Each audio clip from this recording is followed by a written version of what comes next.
All right. I'm going to want to play the soundbite you just played inadvertently, number 16. The president was asked. Peter Doocy of Fox seems to have just had basically a one-on-one interview with the president today during this photo op, because every question I've heard so far from this has been from Peter. Peter Doocy was asking about the prospect that J.D. Vance would be the nominee. And you'll see the president basically played political pundit and agrees with me that we may be headed towards a mortal lock, unusual, of a Vance Rubio ticket endorsed by Donald Trump that would preclude Kristin's friend Glenn Youngkin or anybody else from even thinking about running. Please roll number 16.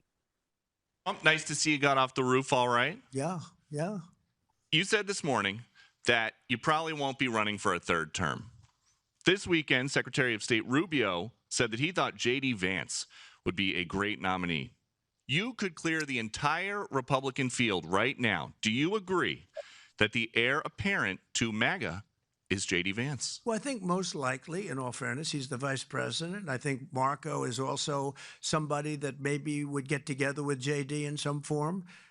I also think we have incredible people, some of the people on the stage right here. So it's too early, obviously, to talk about it, but certainly he's doing a great job, and he would be probably favored at this point.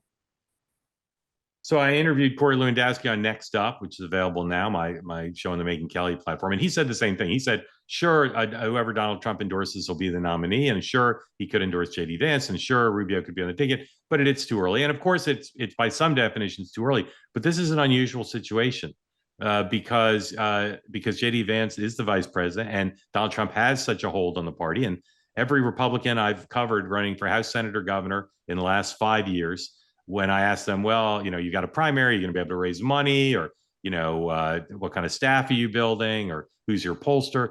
They'll say, well, all that matters is whether Donald Trump endorses me. If Donald Trump endorses me, I'll be the nominee. And if Donald Trump won't, I'll fold up my campaign, or I won't, but I know I can't win. So, Kristin, I know it's early, and I know there are plenty of other ambitious Republicans who would like to run, but the president there was leaning into what I have been leaning into, which is on the current trajectory. It's hard to imagine him not endorsing J.D. Vance. And if he endorses J.D. Vance will have $3 billion. It'd be hard to imagine him not being the nominee. What say you, Kristin Davison? Disinterested party. Yeah, no, it is too early. With all those caveats aside, look, I think the vice president is doing a great job, and I think the president handled that question brilliantly today. He, of course, he's going to say his vice president is doing a great job, which he is. I mean, it's almost an impossible job to be not just the vice president, but Donald Trump's vice president, right? There's so much humility and success that you have to balance in that position, and I think JD has surprised a lot of people with how gracefully he's done that. Now, looking ahead, it basically puts the whole party and anyone else kind of look at it, I would think, in a very awkward position, because if you say that President Trump was wrong or that he won't endorse JD, then you're basically saying you don't want them to succeed. So it is such a catch-22 that I caution anyone looking at it that, basically anyone looking at 2028 right now in August of 2025 needs to be very careful, because we have to look at the midterms and so many things ahead, and not focusing on that alone is basically saying that you don't want Trump and Vance to succeed. And so it's a very delicate dance that people need to do. And so I think the president handled the question great. I don't know who he will endorse. It does seem to reason that he would stand with his vice president. And I don't believe the vice president has given him a reason not to support him yet, but we have a long game to play. And right now, the inning that we're in is focused on advocating for, the good things about the big, beautiful bill. I mean, that's one thing we're, a half hour into the show now. We haven't really talked about any of that so much, absent the town hall that we mentioned before. But that's what Republicans need to be focused on now. I get that it's really great to talk about 28. Everyone's focused on it. But the only thing Republicans should be focusing on right now is reminding voters, people who will be looking at 25 in Virginia, in New Jersey, and in 26 in all these other states, that what that bill will do for them, not just a list of things, just like how the money is going back into their hands. And so anyone that's doing anything other than that, I think, puts themselves in a tough position, which is why I don't think you'll see Rubio or Vance take the bait on that question. Kristin, I take your point entirely that that's more front and center. But paradoxically to me, it's not too early to see the contours of where J.D. Vance is going to be in 2 years. It is too early for me to see the contours of how voters are going to think about that bill. I understand like Republicans are trying to sell it now, and earlier the better, and Democrats are already attacking it. But it's so up for grabs, and what will determine who wins that fight.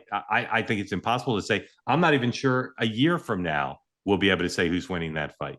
In my view.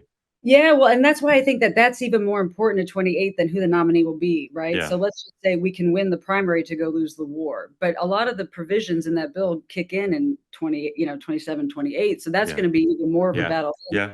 to go and win it now. And I don't know who will win that battle back and forth. I do know that Republicans have a lot of the facts on their side, and to keep that up in an aggressive way will pay off in 28 if we do the work now. Yeah, Ian, I'd love for you to weigh in on both.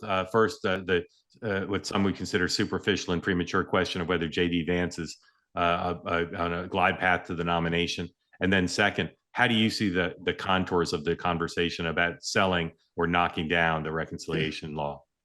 Yeah, on the first question, I think your analysis is totally right, and I think that's going to be the kind of fundamental flaw for any of the candidates, is that Trump is going to decide who the Republican nominee is, and the Republican nominee will not be Trump.